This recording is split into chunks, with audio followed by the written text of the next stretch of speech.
제가 8월 말쯤에 입주 예정인 아파트가 있어서, 어, 일단은 현재 상황은 시드가 한 현금으로 1억 정도 가지고 있고, 근데 그 분양가가 음. 발코니 포함 5억 5천 정도에, 아, 근데 또 옵션이 또 한 1,500 정도 음, 들어가고, 이제 중도금 대출이 또 들어가지 않습니까? 맞아요. 그러면은 결과적으로는 한 5억 5천에서 음, 음, 뭐 되게 넓게 봤을 때는 6억 정도까지는 제가 수중에 돈이 있어야 이제 잔금 치르고 입주를 할 텐데, 근데 제가 봤을 음, 때는 음. 그렇게까지 입주까지는 제 상황에서는 못할 것 같다라는 결론을 아, 내려가지고, 음, 음, 음, 그래서 전세를 줄지 아니면 음, 월세를 줄지가 일단 첫 번째 음. 뭐 궁금한 점이 있고요. 그 네. 다음에는 제가 만약에 음, 그런 조치를 다 하고 나서 3년 뒤에 음, 이제 최초 취득세 뭐 감면이나 음, 이제 음, 중도금 아니 잔금 대출에 대한 상환 수수료 면제라든지 음, 양도소득세 이런 음, 쪽에서 음, 음, 요건을 좀 채우려고 3년 후에 나 처분을 좀 할지 음. 아니면은 이 상태에서 추가 매수를 한 두 번째 주택을 좀 분양을 받거나 아니면은 추가 매수를 하는 게 좋을지 이런 아, 방향성에 네. 대해서도 좀 여쭤보고 싶었어요. 일단 그 질문이신 거죠. 예, 그러면 일단 중요한 거는 아까 말씀하신 대로 뭐 옵션이나 발코니 확장비 같은 거 다 합쳐서 총 매가가 뭐 5억 6천에서 넉넉 잡아서 6억 가까이 된다 했을 때 예, 이걸 6억으로 본다고 하면 여기서 일단 처음에 계약금이 들어가 있는 상태잖아요. 맞습니다. 그러면 그거 빼고는 일단 돈이 원래는 다 있어야 되는 거예요. 그쵸? 아, 그렇죠. 그렇죠. 그 부분을 일단 인지해야 되는데, 지금 예, 대략적으로 이제 거기서 그걸 할 때 우리가 보통 잔금 대출을 받을 수 있는데, 그게 원래 보통은 60%거든요. 그때 입주할 당시의 시세 기준. 시세 기준으로 60%를 잡는데, 이게 뭐, 더 뭐, 서민 실수요자나 뭔가 조건이 조금 더 좋으시면요, 더 받을 수 있긴 해요. 이거를 뭐 거의 70%든 가능하긴 한데, 정확한 거는 요거는 상담을 받아봐야 돼요. 대출 상담. 음. 예, 그렇게 해야지 가능하고, 그래서 요거는 이제 곧 이게 입주가 지금 거의 다 돼 가잖아요. 예, 8월이라 하셨죠? 그러면 예, 곧 이제 연락이 올 거예요. 요거 사전 입주자 점검하니까 방문하라는 연락이 올 겁니다. 네. 그러면 일단 만약 현장에 가시면 그때 이제 잔금 대출을 해주시는 은행, 보통 1금융권이거든요. 예. 은행에서 다 나와 있어요. 그럼 그 음, 현장에서도 잔금 대출 상담을 받으실 수 있어요. 근데 일단은 중요한 거는 우리가 만약에 지금 정우님께서 중도금 대출을 받았기 때문에 우리가 끌고 오셨잖아요. 예, 근데 중도금 대출이 됐다고 해서 무조건 잔금 대출이 100% 되는 건 아니에요. 왜냐하면 아, 잔금 대출은 DSR을 보거든요. 그러니까 예, DSR이라는 게 내가 부채가 만약에 혹시나 있으시면요. 뭐 신용대출이든 뭔가 할부금이든 그게 있으면 다 잡혀요. 한도에. 음, 그래서 만약에 그게 없으시면 상관없는데 만약에 있다고 하면 내가 받을 수 있는 한도가 줄어들 수 있다는 부분. 그런 게 있기 때문에 요건 정확하게 일단 우선적으로 상담 미리 받아봐야 돼요. 네. 전 그게 우선이라고 일단 네, 생각하고요. 그리고 이제 그렇게 했을 때 뭐 60%든 만약에 내가 60% 받을 수 있다 하면 거의 뭐 40% 가까이는 내 돈이 있어야 되니까 내 예, 시드가 일단 그걸 계산해 봐야겠죠. 보면 잠깐만 이걸 만약에 잠시만요. 6억이면 이걸 40%가 있어야 되면 2억 4천 정도는 있어야 되잖아요. 이게 계약금 예, 빼면 뭐 거의 2억 가까이인데 지금 2억 가까이가 없잖아요. 그렇죠. 그래서 이럴 때 보통 어떤 식으로 하냐면, 이게 내가 1억이 만약에 있다. 그럼 1억이 모자란다 하면 추가적으로 뭐 신용대출이든 이런 걸 해서 이걸 합쳐가지고 하는 경우도 있어요. 그 음, 방법. 그렇게 했을 때 근데 또 무슨 내가 대출 이자나 요런 게 나가야 되니까 그 부분을 일단 생각해야 되거든요. 근데 이제 그렇게 해서도 나는 좀 무리야라고 판단했을 때는 아까 정우님 말씀처럼 요거를 임대를 주는 방법이 있죠. 근데 그럴 때도 우리가 생각해야 되는 게 있어요. 첫 번째는 전세가가 이게 얼마가 될 것이냐에 대한 부분인데, 아까 예, 말씀하셨던 여기가 평택이라 하셨잖아요. 예, 지금 말씀하신 그 동네 같은 경우에 대략적으로 지금 30평대에 전세가 3억이 안 돼요. 맞습니다. 안 돼요. 네. 예, 그러면은 이게 넉넉 잡아도 만약 3억이라 했을 때 이게 6억이면 내 돈 3억이 더 필요한 거죠. 예, 그쵸? 근데 예, 이게 내가 전세를 줄 거면요. 내가 그 집을 담보로 대출을 받으면 안 돼요. 대출이 있는 아, 집에는 전세 안 들어오려고 하죠. 그러면 예, 그렇게 했을 때는 이걸 어떻게 해야 되냐면, 월세로 일단 주는 방법을 생각할 수 있죠. 왜냐하면 네, 월세는 보증금이 작아요. 그래서 음, 월세는 이 집에 대출이 있어도 들어오려고 하거든요. 그러면 만약에 월세를 세팅하겠다 했을 때는 우리가 해야 되는 게 일단 정우님이 아까 잔금 대출 얼마까지 되는지 알아보고 그 대출하고 우리가 보증금을 받잖아요. 그러면 그거 합친 금액을 빼고 나머지가 또 있어야 돼요. 음, 돈이. 그래서 그거를 한번 계산을 해봐야 되거든요. 예, 그렇죠? 그래서 그게 만약에 또 가능하다면 그 방법을 쓸 수 있는데 이것도 중요한 거는 우리가 뭐 이게 전세든 월세든 입주할 때는 내 생각보다는 낮아질 수 있어요. 예, 지금 더 낮아질 수 있어요. 왜냐하면은 그때 물량이 몰리거든요. 예, 이때 정훈님만 임대 내놓는 게 아니라 다른 분도 임대를 내놓으면서 이게 물량이 많아지면서 시세가 더 낮아질 수 있고 이게 지금 평택 같은 경우는요. 입주가 많아요. 물량이 좀 많은 편이에요. 음, 이게 지속적으로 평택이 좀 많았어요. 예, 그 누적된 게 있거든요. 그래서 영향이 있어요. 그리고 지금 최근에 평택이 이제 최근에 분양하는 애들을 보면 뭐 현덕면이라던가 조금 입지가 별로인 곳에 분양하는데 그런 곳이 미달이 전체 미달이 최근에 많이 났어요. 그러면서 거기 지금 미분양이 조금 늘고 있거든요. 약간 그런 부분. 그때 그렇게 봤을 때 조금 흐름이 그렇게 좋은 편은 아니에요, 평택이. 예, 현재는. 그래서 그렇게 됐을 때 약간 이게 내가 중요한 거는 임대를 잘 맞출 수 있을까에 대한 그걸 생각해야 되죠. 그쵸? 그래서 요거는 보통은 우리가 이제 전세가를 예상할 때 어떻게 하냐. 만약에 이게 뭐 6억이다 했을 때 50% 정도 수준으로 보기는 봐요. 예, 그러면 3억이죠. 근데 음, 이것보다 더 낮게 봐야 될 수도 있어요. 예, 보수적으로. 그쵸? 예, 그래서 그래서 그 부분에 대한 플랜이 있어야 돼요. 그래서 만약에 6억인데 정우님이 전세를 3억, 그래도 3억을 맞출 수 있다라고 했을 때는 지금 3억이 있어야 되는데 1억이 이제 모아놓은 게 있으니까 2억이 또 필요해요. 물량이 주변에 아파트에 이게 물량이 많은지를 좀 보면 좋긴 하거든요. 그러니까 요런 여기 지금 동삭동에 있는 아파트잖아요. 예, 전세가 몇 개 정도 나와 있는지를 보는 거죠. 이 30평대 하신 거죠. 네네, 그렇죠. 이게 아직 3억이 안 되거든요. 음, 이게 전세가가 그 높은 편이 아니라 가지고 지금 맞죠? 얘가 지금 3억이 안 되니까 음, 3억 받기가 어려울 수도 있죠. 왜냐하면 그때 일시적으로 입주할 때 몰릴 수도 있어가지고 네, 그래서 이게 아까 대략 6억이면 3억 못 받으면 돈이 그 부분이 약간 좀 걸리긴 해요. 이게 지금 전세가가 낮아가지고 네, 그래서 이게 근데 이게 KB 시세로 맞죠? KB 시세로 보긴 하는데 만약에 그때 거래가 없으면 이걸 간평을 해가지고 평균을 내서 하기도 하거든요. 네, 그래서 그게 얼마에 잡힐지가 좀 모르니까 네, 네, 그 부분이 조금 그런 것 같아요. 그쵸, 전반적으로 지금 전세가가 높은 건 아니거든요. 음, 그리고 월세 같은 건 보자. 월세는 2천에 115, 2천에 120, 2천에 100, 2천에 100 정도? 그 정도 나오거든요. 음, 그러면 이거는 이제 이거 하고 내가 대출 받을 수 있는 거 합쳐가지고 이거 이자까지 계산해가지고 이거 120 받았을 때 이걸 그거 내가 이자 내야 되는 거에서 120을 빼야 돼요. 120만 원, 뭐 100만 원이든 빼가지고 그거 내가 감당할 수 있는지 그것도 판단이 들어가야 되거든요. 예, 그렇게 조금 생각을 하셔야 될 것 같긴 해요. 이게 저는 조금 걱정되는 게 당연히 이거를 손절하는 부분은 되게 어렵고 그리고 마피고 약간 그런 상황이면 사실 매도도 그렇게 쉽지 않을 수 있고요. 네, 이게 지금 특히나 지금 입주장까지 가버리면 정우님처럼 만약에 정우님은 뭐 이거 지금 또 잔금 대출이 괜찮게 나오고 시드가 있고 하면 이거를 뭐 잔금을 칠 수 있는 여력이 되면 괜찮은데 그렇지 못한 분들은 또 급하게 내놓을 수도 있거든요. 그러면 이게 음, 마피 금액이 더 맞죠? 많아질 수 있어요. 더 손절하려고 하는 게 있기 때문에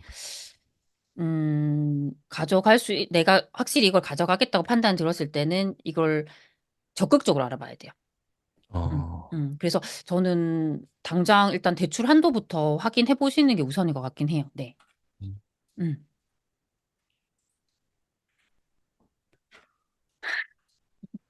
잠깐만요. 그 얘기랑 아까 다른 이야기 또 해드릴까요? 예, 음. 아, 그리고 방향성에 대한 부분. 예, 방향성에 대한 부분은 근데 제가 궁금한 거는 예. 이거 혹시 상담 받아 보셨나요? 이게 뭐 꼭 3년을 가져가야 되는 이유가 있으신가요? 아, 아닙니다. 저 나름대로 그냥 아, 그런 약간 거예요? 공부를 해봤을 때, 음. 막 최초 취득세 뭐 감면 이런 혜택도 있고, 기초취득세. 뭐 아. 대출 상환 수수료도 보니까 음. 이제 1년에 뭐 몇 일정 네. 퍼센트씩 줄어드는 아, 그런, 중도 상한 예, 수수료. 예, 예, 예. 아, 그 예, 말씀이시구나. 그거랑 음. 양도소득세 음. 같은 경우에는 네. 만약에 네. 이거는 제가 크게 응, 응. 계산을 해보지는 아, 않았는데, 그쵸.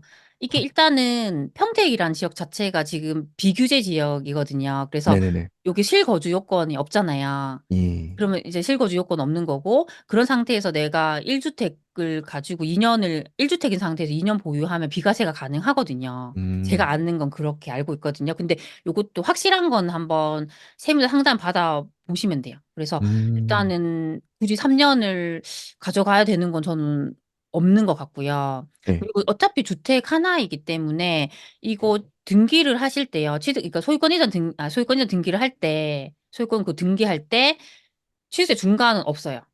아, 하나이기 때문에. 예, 이게 3주택부터 중과가 들어가거든요. 예, 그래서 그 부분도 저는 걱정할 건 없다고 생각하거든요. 그래서 충분히 뭐 요거는 비과세, 내가 하나만 가져간다고 하면 비과세 받을 수 있는 전략이라 생각하고요. 근데 만약에 정우님께서 요거를 가져가고 또 그 안에 지금 계속 일을 하시고 소득을 버시니까 아까 말씀처럼 하나를 더 가져가는 부분 말씀하셨잖아요. 예, 그 부분에 대해서도 뭐 충분히 할 수는 있어요. 그래서 뭐 요거를 내가 요걸 갖고 있는 상태에서 시드를 모아가지고 전세를 끼고 뭐 다른 곳에 투자를 해서 두 개를 만드는 전략도 가능하고요. 아니면은 많은 분들이 우리가 1주택에서 처음에 이렇게 생각하는 부분이 뭐냐면 일시적 1가구 2주택 전략을 생각하거든요. 예, 근데 요거 요건이 맞아야 되잖아요. 내가 예, 첫 번째 주택을 갖고 있고 1년 뒤에 두 번째를 사고, 맞죠? 그거 네, 3년 안에 첫 번째를 팔아야지 되는 그 요건이 있거든요, 일단. 예, 근데 그 요건이 맞추기가 되게 어렵다는 거예요. 첫 번째 주택을. 내가 예, 만약에 실입주를 안 하고 막 전세를 줬다거나 이렇게 하면 내 맘대로 그거를 매도 시점을 잡기가 되게 어려워요. 그 3년 안에 음, 판다는 게. 왜냐하면 보통 전세를 주면 2년인데 예, 계약갱신 청구권을 쓰게 되면 여기서 플러스 2년이 되니까 4년이거든요. 난 음, 3년 안에 팔아야 되는데. 그래서 약간 그 부분이 있어요. 그래서 저도 예전에 처음에는 1주택에서 더 늘렸을 때 요 전략으로 가려고 했어요. 일시적 1가구 2주택. 근데 예, 저도 보니까 전세를 줬는데 이걸 제 마음대로 못 파는 거예요. 음, 그래서 저는 그 전략을 완전히 포기를 해버렸고요. 저는 어, 어떻게 했냐면 이게 우리가 그냥 내가 하나를 갖고 있고 하나를 더 사잖아요. 그렇더라도 이 두 번째 주택을 2년을 갖고 있잖아요. 그러면 일반 과세가 가능해요. 어, 음. 일반 과세. 근데 이게 일반 과세도 이제 뭐 이게 정말 뭐 내가 만약에 예를 들어서 나는 서울에 너무 괜찮은 애를 갖고 있는데 걔가 진짜 많이 올라가지고 무조건 걔를 비과세를 받아야 된다. 만약에 그런 거면 어떻게든지 비과세를 받기 위해서 뭐 뒤에 걸 먼저 팔고 앞에 거를 뭐 비과세를 받고 이런 전략으로 갈 수 있는데요. 음, 굳이 이게 그 정도는 아니라 하면요. 이게 일반 과세를 받아도 그렇게 과하지 않아요. 음. 음, 그래서 이거 만약에 이제 정우님이 두 개를 갖고 있다 했을 때는 전략을 어떻게 짜면 좋냐면 이 중에서 그냥 조금 못난 애를 먼저 파는 거죠. 만약 예, 앞에 게 조금 못나면 얘를 그냥 일반 과세 받고 먼저 팔 수도 있고요. 음, 두 번째 샀던 게 못난이면 얘를 먼저 팔 수도 있고 이걸 음, 팔고 더 좋은 애로 바꾸고 이렇게 할 수 있어요. 그리고 지금은 아까도 말씀드렸지만 우리가 주택을 두 개까지는 괜찮아요. 근데 이게 세 개부터는 취득세 중과가 있어요. 이게 어, 취득하는 그 가격의 8%거든요. 이게 예, 상당히 부담이 돼요. 어, 그래서 이거를 주택을 세 개 이상 가져가는 게 되게 힘들어요. 어, 그렇다고 하면 이 한계치가 결국엔 두 개란 얘기거든요. 그럼 이거 두 예, 개라고 했을 때 사람들은 웬만하면 괜찮은 애를 두 개를 갖고 싶어 하는 거예요. 아니면 음, 하나라도 제대로 된 걸 갖고 싶어 하죠. 그게 결국엔 똘똘한 한 채. 예, 아니면 조금 덜 똘똘하더라도 조금 더 괜찮은 두 개. 그러니까 그게 이제 음, 한계인 거예요. 음, 그러니까 그 전략으로 이제 가는 방법이 있고요. 또 다른 하나는 뭐냐면 지금 이제 갖고 있는 게 그렇게 좋은 게 아니라 했을 때 예. 그러면 얘를 좋은 애로 바꿔주는 작업도 할 수 있어요. 그래서 어, 지금은 이게 분양권 상태이지만 얘를 이제 소유권 이전 등기하게 되면 얘가 주택으로 바뀌잖아요. 예. 그러면 요거를 주택으로 바뀐 상황에서 2년을 가져가면 일반 과세를 받을 수 있어요. 어, 그러면 그때 요거를 매도를 하고 예. 그 돈을 가지고 더 좋은 곳에 있는 애를 사는 전략. 아, 그걸 바꾸는 전략이죠. 그것도 음, 할 수 있어요. 네. 그래서 저는 어떻게 생각하냐면 내가 뭐 두 개를 갖고 있다고 해서 무조건 좋은 건 아니에요. 이 두 예. 개가 그래도 괜찮은 애 두 개를 갖고 있어야 돼요. 근데 음, 내가 그게 안 된다 하면요. 그냥 하나를 갖고 있어도 진짜 괜찮은 애를 가져가는 전략이 좋아요. 음.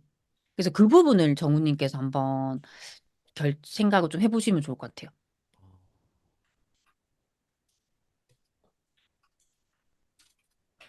그러면 이때 음, 궁금해지는 게, 음, 약간 지금은 제가 약간 잘 모르는 상태에서 이거를 받긴 했는데, 음, 추후에 이제 좀 바꾸려고 하거나, 뭐, 음, 음. 좀 입지를 판단할 때 우선순위가 아, 조금 저는 공부를 해보고 싶고, 좀 아, 의견을 좀 받아보고 싶거든요. 우선순위는 결국엔 입지예요, 입지. 그치. 입지인데 요거를 제가 좀 그래도 쉽게 조금 볼 수 있는 거 알려드리면 예. 입지라는 것은 결국에는 가격에 반영이 돼요. 그러니까 그 말은 비싼 곳은 좋은 곳이다. 음, 결국에는 사람들은 좋은 곳은 비싼 돈을 주고 사거든요. 네. 예를 들면 지금 평택이라 했을 때 그냥 우리가 이렇게 최고가 순위 제일 비싼 것부터 한번 훑어볼 수 있어요. 근데 이것도 100% 정확한 건 아니지만 예, 예. 대략적으로 우리가 한번 판단을 할 수는 있거든요. 음, 여기서 대략적 평수를 30평대로 이렇게 잡고 보면 지금 지대역 쪽에 있는 요게 거의 8억이에요. 그러니까 여기랑 음, 고덕. 그래서 원래는 평대에서 제일 좋다고 하면 고덕 신도시였거든요. 네. 근데 지금은 지제역에 있는 거기도 거의 많이 올랐잖아요. 그쵸? 네. 그래서 뭐 근데 이렇게 봤을 때 그래도 지제역 쪽보다는 고덕 신도시가 환경이 훨씬 좋고 더 상품성 좋은 아파트가 많이 몰려 있긴 해요. 그래서 음, 그렇게 봤을 때 저는 1급지는 일단 고덕 신도시. 음, 그리고 그 다음 지제역 쪽. 음, 그래서 보면 가격이 이렇게 가격 순으로 보면 대략적으로 우리가 입지를 볼 수 있거든요. 네. 그렇게 할 수 있고 이렇게 보면 용의동도 괜찮지만 조금 더 상품성 좋은 애들이 좀 몰려 있는 곳은 여기 동삭동도 괜찮고 그렇게 음, 돼 있어요. 그쵸? 거기 뭐 센트럴 자이 있는 그쪽 있잖아요. 그쪽. 예. 그쵸? 그런 식으로 판단할 수 있어요. 그래서 그 다음에 아까 그 용의동이나 그쪽도 되게 잘 돼 있잖아요. 그 다음 네. 순서로 또 거기를 볼 수 있고. 근데 그 음, 외에는 안 돼요. 아니라 생각해요. 음, 그래서 평택도 딱 봐야 되는 곳이 정해져 있거든요. 네. 그런 식으로 볼 수 있고, 요런 데는 안 되죠. 왜냐면 지금 최근에 청약 경쟁률을 봐도 미달이 계속 나요. 그만큼 음, 수요가 없는 곳이라는 얘기거든요. 그래서 우리가 이 위쪽을 봐야 되는 거죠. 위쪽. 그러니까 가격으로 봤을 때 확실히 그래도 받쳐주는 곳. 음, 그래서 그렇게 가격을 가지고 일단 1차적으로 판단이 들어가야 되고 2차적으로는 실제 입지를 현장 가서 판단해야 돼요. 그래서 제가 이렇게 됐을 때는 그래도 고덕이 제일 좋습니다고 하는 이유는 제가 고덕 신도시랑 다 봤기 때문에 저는 입지를 알잖아요. 네. 그 모습을 알기 때문에 여기가 제일 1급지고 그다음은 여기 지제역 쪽이고 그다음은 동삭동이고 용의동이고 이렇게 판단할 수 있는 이유가 실제 가봤기 때문이거든요. 그래서 음, 1차적으로는 이게 평택이 아니라 어떤 도시든 똑같아요. 네. 가격 순으로 한번 쭉 판단이 들어가야 되고, 두 번째는 실제 가서 입지를 보면서 주변에 뭐가 있는지, 여기가 초등학교, 중학교, 고등학교가 뭐 잘 되어 있는지, 초품화인지, 옆에 뭐 공원이 있는지, 상권이 정말 밀집이 되어 있는지, 여기 학원가가 잘 되어 있는지. 그러니까 결국에는 여기 정말 사람들이 되게 살고 싶어 할까? 나라면 여기 살고 싶을까?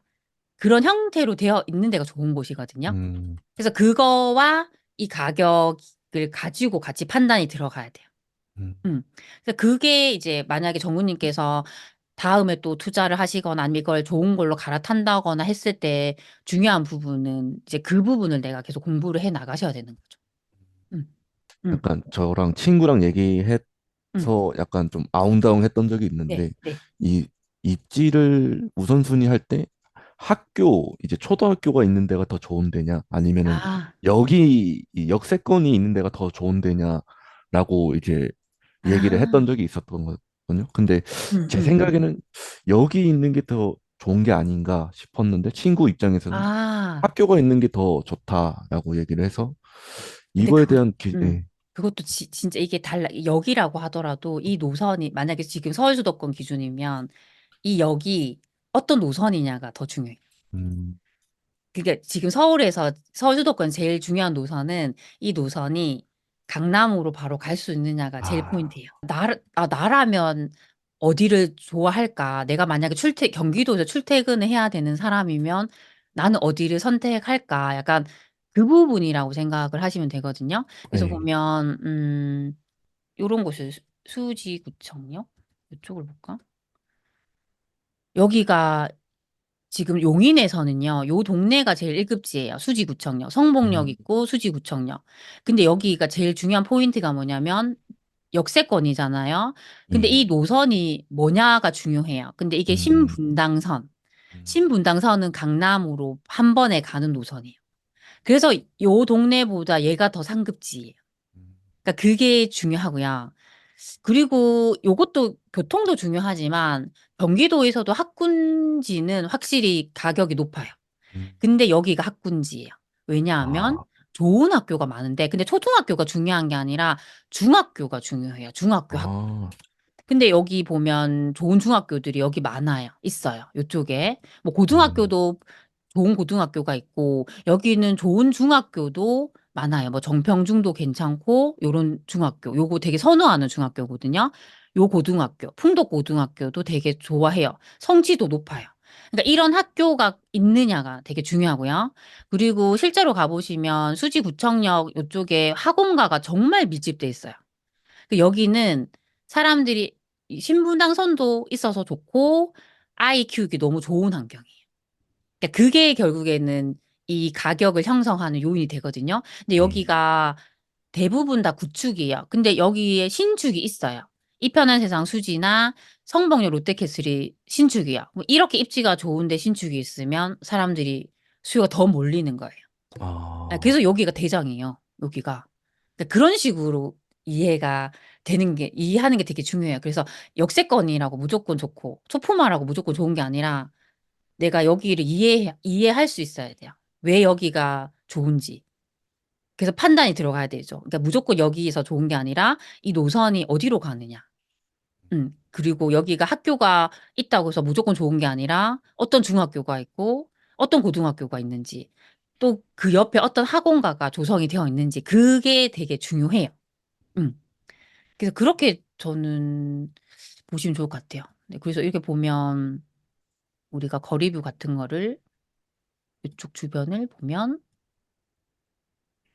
여기가 다 이제 어, 상권도 잘 돼 있는데 여기 역 네. 주변으로 학원가가 진짜 잘 돼 있거든요. 여기 다 음, 학원가거든요. 맞아요. 저도 이제 분양권을 많이 사봤었거든요. 그래서 제가 전세를 못 맞춘 적도 있었고, 그래서 뭐 대출 일으켜서 먼저 이제 잔금을 치고 뒤늦게 전세를 맞춘 적도 있고, 마음고생을 저도 많이 했었어요. 음, 근데 그래도 그럼에도 불구하고 이제 상품성이 워낙 좋고, 내가 괜찮은 걸 갖고 있으면 결국 그 보상은 와요. 아, 그게 저는 제가 저 분양권을 계속 했던 이유가 그거이기도 했어요. 어, 그리고 상대적으로 그래도 새 아파트를 저렴하게 잘 살 수 있는 방법이 분양권이긴 하거든요. 예, 분양을 받는다던가. 예, 지금 고분양가가 많긴 하지만 그래도 그걸 판단했을 때 그렇게 고분양가가 아니고 이제 그렇다고 했을 때는 그래도 좋은 방법이긴 해요. 근데 이제 그게 가장 리스크가 있는 시점이 입주장이에요. 음, 그때를 내가 잘 견디면 예, 또 잘 가요. 음, 그래서 결국에는 어떤 투자이든 힘들지 않은 순간은 없어요.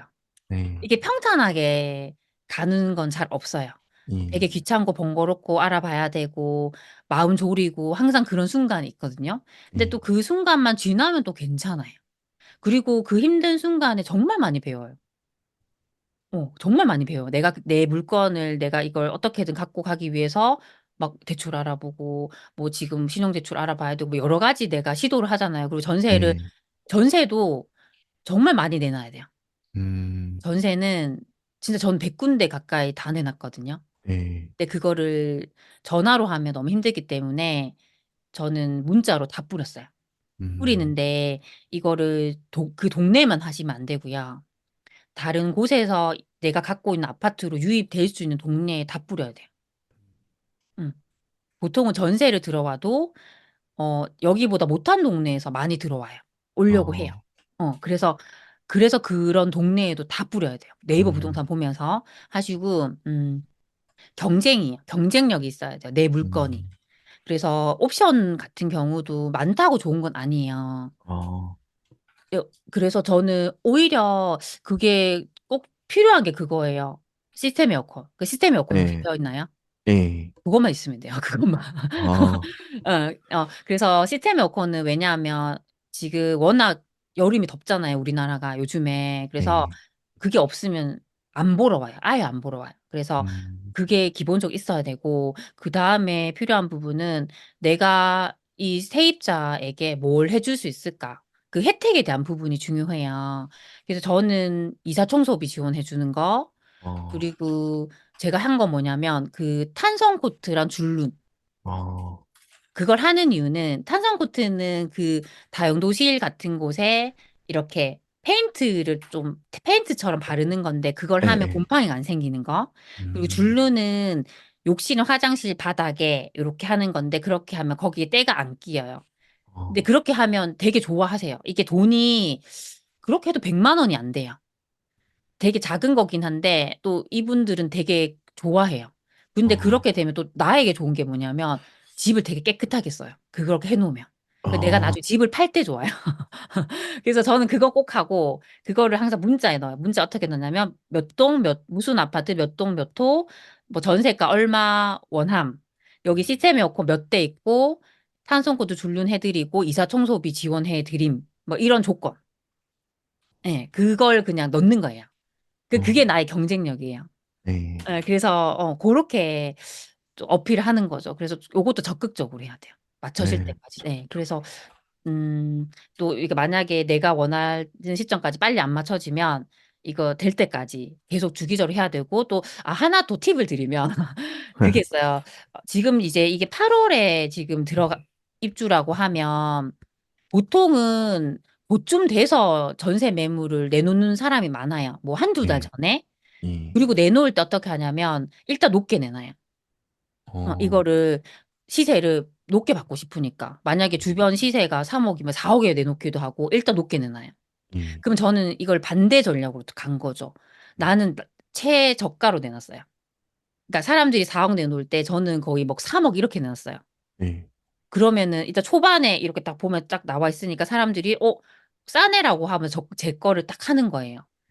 어, 근데 나중에 지나니까 가격이 안 맞춰지면 가격이 계속 내리거든요. 네, 제가 맞춘 가격보다 계속 내려가는 거예요. 음, 그래서 그것도 판단이 들어가야 돼요. 네, 그래서 어차피 저는 어떤 생각을 하냐면 전세 보증금은 제 돈이 아니거든요. 이, 어차피 나중에 세입자 나가면 제가 줘야 돼요. 네, 네, 그래서 굳이 그거를 뭐 내 투자금 줄이겠다고 높게 맞출 필요는 없다고 생각하거든요. 내 돈 네, 조금 더 들어가도. 그래서 음, 이걸 내가 너무 높게 맞추려고 욕심부려가지고 이거를 못 맞추는 것보다는 조금 더 내가 낮게 맞추더라도 빨리 맞추는 게 좋아요. 이걸 어, 빨리 맞춰버려야지 거기서 빨리 내가 그 스트레스에서 벗어날 수 있어요. 음, 그래서 그 전략. 저는 제가 해보니까 그 전략이 괜찮았어요. 그것도 정우님께서 판단하셔야겠지만 네, 일단 그렇게 좀 전략을 짜면 좋고요. 근데 만약에 그렇게 했는데도 만약 안 맞춰진다. 그러면 이제 나도 안 맞춰지면 다른 사람도 안 맞춰져요. 그러면 그 사람들은 계속 내릴 거거든요, 가격을. 네, 근데 네, 이거 저도 해보니까 이 한정없이는 못 내려요. 음, 한정없이 내릴 수는 없거든요. 그래서 저는 어떤 식으로 전략을 짰냐면 그냥 가격은 그렇게 두고 그냥 부동산에 만약에 진짜 여기 들어오고 싶은 분이 있으면 제가 조정해 드릴게요라고 했어요. 그러니까 그 언지만 내놨어요. 그래서 이제 그분들이 막 보다 보면 어떤 분들은 정말 내 집이 너무 마음에 드는 분이 있어요. 이, 그럼 그분들이 원하는 가격을 얘기하겠죠. 근데 제가 내놓은 가격이랑 너무 차이가 나는 거예요. 그러면 이제 어떻게 하냐면 나는 너무 죄송하지만 제가 그 가격에는 못 맞춰주겠다. 하지만 제가 조금은 빼드리겠다. 이렇게 조율을 하는 거죠. 근데 일단 그 사람들은 내 집에 들어오고 싶어 하는 마음이 있잖아요. 네. 그렇기 때문에 내가 그래도 좀 노력을 해서 조금이라도 빼주겠다고 하면 그 사람들도 양보를 하더라고요. 그렇게 하면 이게 협상이 돼요. 네. 그래서 그런 식으로도 할 수 있거든요. 그래서 음. 무조건 너무 낮은 가격을 제시하니까 나는 무조건 안 되라고 하면 하기보다는 조금 거기서 내가 양보를 해주고 음. 그러면 그 사람들도 내가 양보해주면 보통의 사람들은 따라서 양보를 해주더라고요. 그렇게 네. 되면 협상이 돼요.